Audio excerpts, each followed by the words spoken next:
السلام عليكم ورحمة الله وبركاته. اللهم صل وسلم على سيدنا محمد. ازيكم يا حبايب؟ عاملين ايه؟ يا رب تكونوا بخير وفي احسن الاحوال.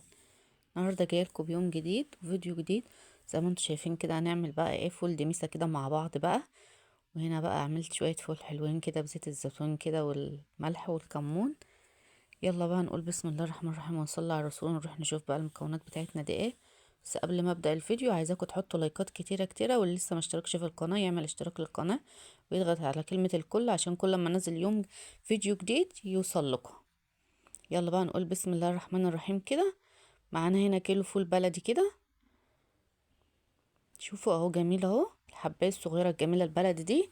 هنقيه بقى لو في اي حبايه بايظه او اي حبايه مكسوره او كده نشيلها. نروح بقى ناخده كده، نقي خالص كده، ونروح بقى ناخده في بولة كده او اي طبق بلاستيك ونروح نغسله فمين 3 كده ونشوف بقى هنعمل فيه ايه.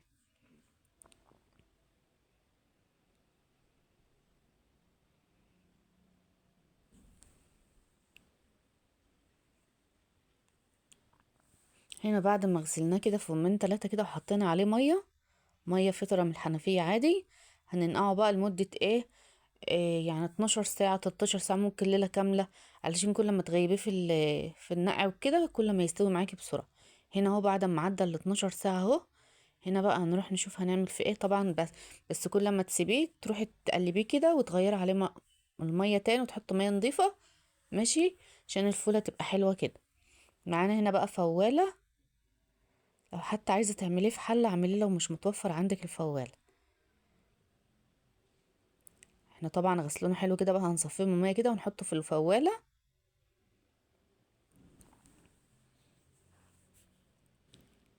بس عايزة اشوف بقى اللايكات بتاعتكم الجميلة دي، وعايزاكم بقى تدعموني كتير كتير كده عشان القناة تكبر بكم وبحبكم ليا وبدعمكم ليا. زي ما انتم شايفين كده هنصفي شوية بشوية كده نحطهم في الفوالة. هنا بقى بنكون حاطين المية على البوتاجاز تغلي خالص كده، او في الكتل، عشان ايه احنا مش هنحط له اي مية ساقعة خالص. هنا قربت لكم الكاميرا شوية لان ما كانش باين قوي. معانا هنا بقى نص كوباية عدس كده كان مغسول حلو كده. مش هنضيف بقى ايه اضافات تانية خالص، بس اختياري بقى لو انت حابة تحطي طماطمايه او توم او حاجة، بس انا ما ضفتش اي حاجة غير العدس والفول بس. او لو حابة برضك تحط شوية نص كوباية فول مدشوش عادي مفيش اي مشكلة. كل حاجة برضك بيبقى لها طعمها. هنا هو صفيته كله من المية، هحطه في الفوالة زي ما انتم شايفين كده.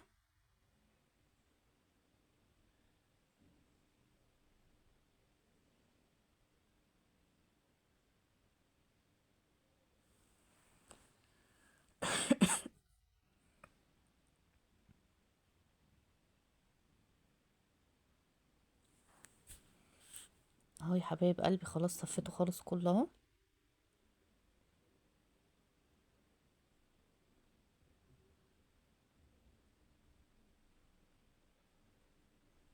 زي ما انتم شايفين اهو. هنا بقى هنجيب ايه المكون اللي احنا هنحطه ما يسمرش الفول. هنجيب هنا الليمونة كاملة كده نقسمها ونعصرها كده على الفول. لو حابة تحطها ببعضها حطيها، بس انا كده عصرتها كده. طبعا معانا هنا بقى المية مغلية اهي. هننزل بقى على الفول كده، ما تحطيش مية ساقعة خالص على الفول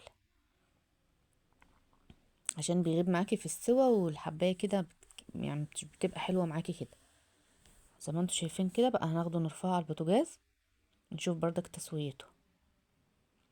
هنا اهو حطيناه على البوتاجاز اهو، وحطينا المية اهيت يعني ايه يعني مغطية الفول كله اهو، ونغطيه. هنا النار عالية اهي، اول ما الفول يغلى زي ما انتوا شايفين كده هنروح نوطي العين خالص، يعني هادية خالص خالص.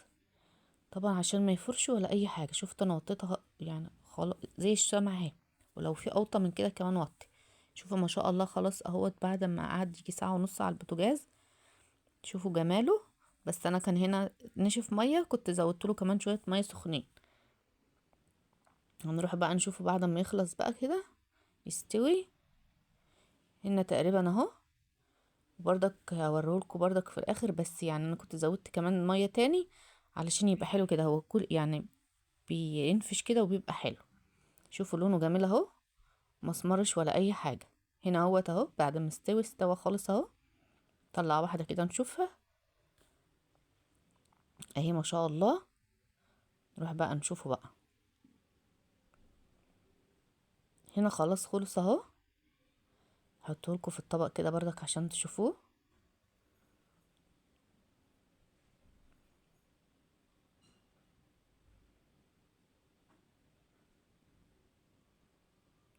طبعا ولا حطينا عليه لون اضافي ولا اي حاجه. لسه مع يعني جميل لونه اهو، جميل خالص زي اهو، زي اللي بيتباع بره بالظبط. وده كمان هقولك يعني اجمل من اللي بيتباع بره، لان انت ضامنه الفوله اللي في ايدك شكلها ايه وعمايل ايديكي وغسلاه وكده يعني. هناخد الشويه دول بقى، هنضربهم بالهاند بلندر.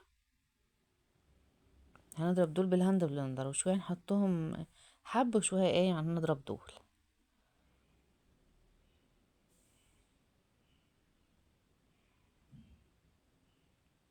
زي ما انتوا شايفين كده. بصوا موفر جدا. شوفي بعد ما اتضرب اهوت بالهاند بلندر اهو بدون اي اضافات تانية خالص. ما تبقي بقى تحبي تقلله بقى وكده، التوم وطماطم او بصل وطماطم وحاجات من دي، فبيدي اللون التاني اكتر وبيبقى معاكي جميل.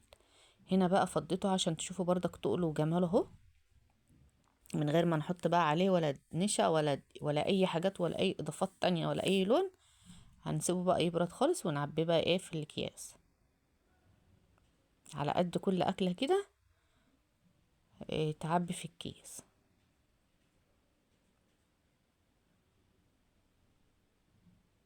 طبعا الطريقه دي بقى تعتمدها في رمضان جميله جدا وتوفر عليك كتير جدا. وكيلو الفول برضك مش غالي يعني، هو تقريبا جايباه ب46 جنيه. بس برضك شوفوا عمل كام كيس اهو على قد اكلك. شوفي هتجيب الكيس ده بقد ايه، ما شاء الله. وضامنه عمال ايديكي والنظافه وكده زي ما انتم شايفين كده. انا عايزاكم بقى تجربوه وتقولوا رايكم فيه، وعايزه اشوفكم في يوم جديد وفيديو جديد. وكنتم معاهم ياسمين، والسلام عليكم ورحمه الله وبركاته.